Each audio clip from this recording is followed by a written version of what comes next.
Yang kedua adalah hubungan sila kelima dengan demokrasi, ya. Nah, tentu saja yang satu adalah perihal politik, yang satu adalah perihal ekonomi, tetapi oleh para founding fathers, perihal politik sila keempat dan perihal ekonomi sila kelima itu dihubungkan, berhasil dihubungkan. Dihubungkan dengan apa? Saya pernah mengatakan bahwa dengan sosiodemokrasi.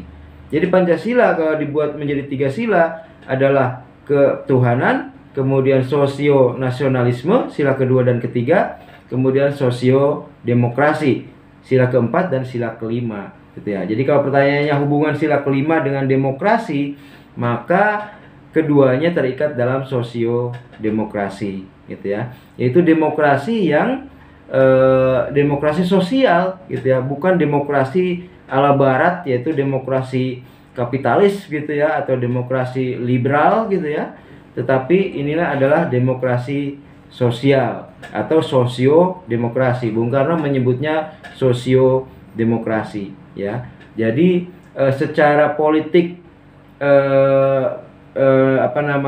tata kelola pemerintahan kita itu sosiodemokrasi, dan secara ekonomi juga demokrasi. Keadaan sosial itu bagian dari demokrasi, di mana iklim diciptakan sedemikian rupa sehingga adanya pemerataan kesempatan dan juga adanya perlindungan bagi kaum lemah, gitu ya. Itulah sosiodemokrasi, itulah demokrasi sosial, gitu ya, yang merupakan gabungan antara sila keempat, ya, tentang demokrasi, dan sila kelima tentang keadilan sosial, ya, tentang keadilan sosial. Nah, saya kira ke depan tentu saja pemerintah, terutama pemerintah yang sudah berjalan sekarang, pemerintahan Presiden Prabowo, harus ingat itu, bahwa demokrasi kita adalah sosiodemokrasi, ya, demokrasi yang tidak mengutamakan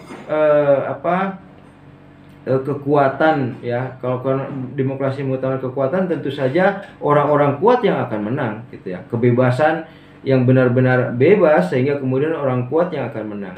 Tetapi demokrasi kita adalah sosiodemokrasi. Demokrasi memperhatikan seluruh kalangan masyarakat sehingga kemudian kehidupan bernegara itu menjadi lebih adil, gitu ya. Tercermin dari keadilan sosial itu, gitu ya. Keadilan sosial itu bukan sama rata sama rasa, sekali lagi saya katakan, karena keadilan sosial bagi seluruh Indonesia itu bukanlah marxisme, bukanlah sosialisme atau komunisme apalagi, gitu ya. Tetapi keadilan sosial itu tetap merupakan kebebasan individu, menyanjung tinggi kebebasan individu, tetapi kemudian tidak meninggalkan kelompok masyarakat yang lemah, gitu ya. Karena kalau ditinggalkan ya sama seperti di demokrasi liberal, mereka akan tercecer di pinggir jalan menjadi kelompok-kelompok yang kalah. Nah, Bung Karno dan para founding fathers lainnya tidak ingin seperti itu. Pasar boleh berjalan, yang akhirnya masyarakat kemudian terbagi menjadi kelompok kaya dan kelompok miskin, tetapi kemudian kelompok miskin tidak ditinggal oleh negara, gitu ya. Kelompok miskin diurusi oleh negara. Nah, upaya apa misalnya untuk penciptaan keadilan sosial? Misalnya semakin kaya seseorang, misalnya punya 2, 3, 4, 5 mobil, maka pajak dari mobil kedua, ketiga, keempat, kelima itu harus lebih besar dari pajak mobil pertama atau mobil sebelumnya, gitu.